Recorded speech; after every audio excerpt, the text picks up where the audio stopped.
you guys? So this is my first show, which I'm sure is painfully obvious. My name is MaryAnna. I am coming to you from Colorado Springs, Colorado area. That is obviously in the, well, maybe not obviously, but that is in the United States. Again, my first show.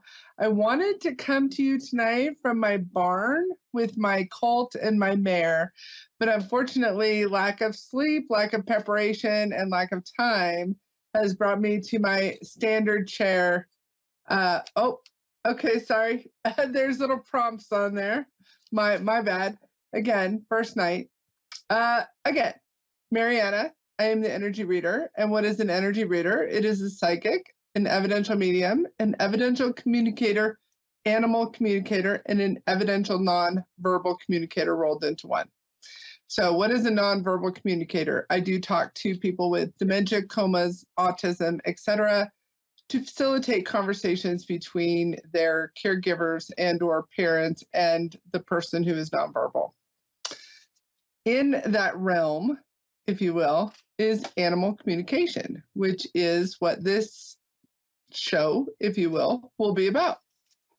So I started business about 4 years ago. I've been doing this for about 7 years. I do have a graduate education and I still do have my 9-to-5 job. So that is interesting and a little bit different than some people, but it's a good income. And so that's hard to replace. Feast or famine, right? So again, I did want to come to you from the barn, but tonight that was not going to work out. So one of the things I wanted to talk about tonight for animal communication is to get an animal communicator with animals. And I know that sounds silly, but I have a mare. It's called a maiden mare who gave birth a month early. And so I do have a colt down at the barn. His name is Big John, which is supposed to be ironic because he's actually Little John. And I also have 8 dogs altogether, 5 birds, 4 horses, and a crazy vet bill that I can't pay trying to save Big John. So if anyone is interested in the GoFundMe, let me know. A little bit of sarcasm, hyperbole, but also true. All right, so let's talk about animal communication. And I will start taking calls next week in which you can come to me with your animal. I ask for an animal's name and breed and whether or not they are alive or past. So one of the reasons I ask for alive or past is because they are, they feel very much the same, whether they're alive or whether they're past. They're very often happy and content. And yes, even abused animals can feel happy and content because especially if that's what they know. So there's some finer lines within there, but let's keep going. This is a little different for me, so I do apologize if I seem a little disjointed. I want to talk about why someone would want to contact an animal communicator.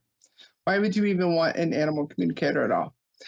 One is the transitions in your life. So that could be that you're bringing another human into your family, birth, or it could be that someone is leaving your family, death. That could also be the animal itself. If the animal itself is moving into a transitionary period, you may want to have an animal communication with that animal to say, what would you like as your last days? What would you like us to attempt to do in honor of you or because of you? Or do you want us to spend a lot of money at the vet, or do you not want us to? Would you like to kind of pass away peacefully at home, if you will? Another thing someone might come to an animal communicator for are behavioral problems. I say quite often that we do not replace animal training and we do not replace veterinary care. However, if you've kind of come to your last leg with certain issues or situations, behavioral problems and or health problems, an animal communicator can often assist, with the caveat that we are, of course, not vets or trainers. New pets. If you have new pets coming into your home, and I apologize, I'm covered in dog hair, so I'm doing the best I can here, but my nose does itch. New pets coming into your home. What does that look like for your pet? What does that look like for the household? What does that look like for the new pet, frankly, especially if it's a rescue? Food issues. You might contact an animal communicator over food issues. Has your animal stopped eating? Is your animal suddenly picky when they didn't used to be picky, or not picky at all, and they just are inhaling food at an alarming rate? All right. What about when the animal doesn't know what's wrong? That's a weird one, and that one can be a little bit perplexing, right? Because then the animal communicator comes in, and you have to kind of have a place to start, in my opinion, for the animal communicator. Like, let's start at this place. Can you tell me what happened? Can you tell me what my animal is thinking, etc.? Now, having said all of that, I am an evidential animal communicator. So I come in and I give you evidence about who I'm talking to so that you know that I'm talking to the animal that I say I'm talking to, so that I'm not blowing smoke up the old nether regions.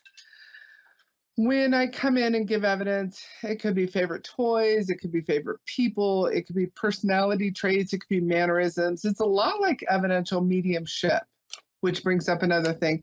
By the way, I'm a little ADHD. But it brings up another thing, is that I do alive animals and I do passed over animals. So if you are missing a particular animal that was in your life and you would like to know certain things or have a last conversation or another conversation, because we're all a little bit telepathic, aren't we? If you would like that, that is where the evidential animal mediumship comes into play. All right, and I apologize, I have breathing issues, and I am at 6,500 feet above sea level, something along those lines. All right, what happens when the animal doesn't know what's wrong? That's when we really kind of get into it, and that might take more than one session. Unfortunately, there are a lot of animal communicators that charge a pretty penny, and so one of the things I don't charge extra for is talking to multiple animals in the same visit. Another thing I don't charge extra for is having someone else in our visit. I also teach it. Again, I'm going off script a little bit. You can see I have my little script, if you will. I do teach it. And so what does teaching it mean? It means July 31st, I'll be starting with an instruction night, and then we'll have circle night. Circle night is where the gold is. That's where you learn how to talk to animals. So we have an instruction night with handouts, book recommendations, journal prompts, and then we have circle night, which is where you talk to my animals and other students' animals as well. That is starting July 31st. That will be a Monday night instruction night.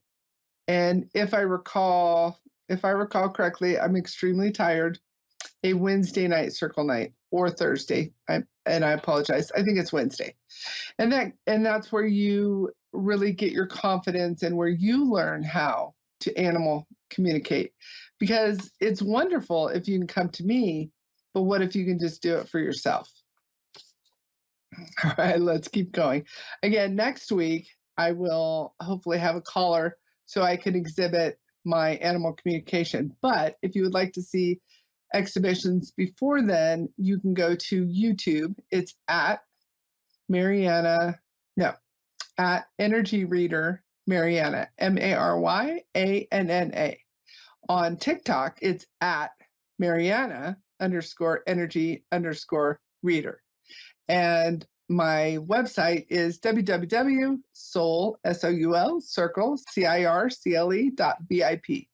When the animal doesn't know what's wrong, it takes sometimes more than one visit. It takes sometimes a few questions. It's kind of an investigation almost. So if you don't know what's wrong, and the animal doesn't know what's wrong, and the vet doesn't know what's wrong, and the animal trainer doesn't know what's wrong, come see me. We'll see what we can do. All right. Unfortunately, people are often the problem. So I do have to often tell owners, hey, listen, it turns out that your vaping is annoying their nostrils and their esophagus and the lungs, right? So there are things that I end up telling pet owners that sometimes aren't always what they want to hear. But if it's the truth, then you can bet that's what I'm going to tell you. I'm going to tell you really nicely, but that's what I'm going to tell you. Another problem can be codependency.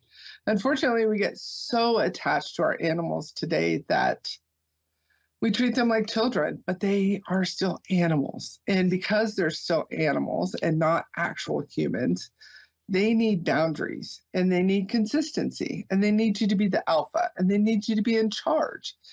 And they also need you to know what you're asking from them.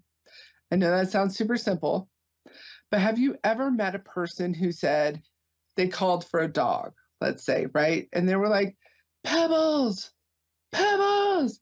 Pebbles finally comes to them and they're like, you stupid dog, why did you run away?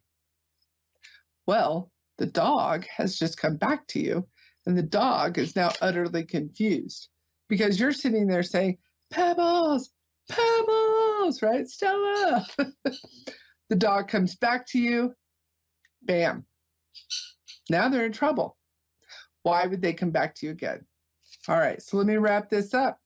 Rehoming, relocating, bringing new pets into the home, animal mediumship, closure, questions answered, reincarnation, preparations, intentions, being the alpha, anxiety, and I believe that's it.